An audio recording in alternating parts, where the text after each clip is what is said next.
பாய்கடல் போலேதான் நீ இருக்க, பாய் மரக்கலம் போலே நான் மிதக்க.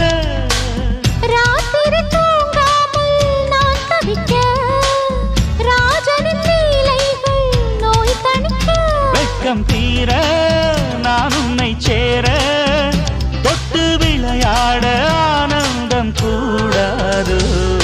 பாண்டியனின் ராஜ்யத்தில் உய்யலாலா, வேண்டி நின்ற பைங்கிளிக்கு உய்யலாலா. கையில் தந்தே கல்யாண மாலை, மையல் கொண்டே நான் இந்த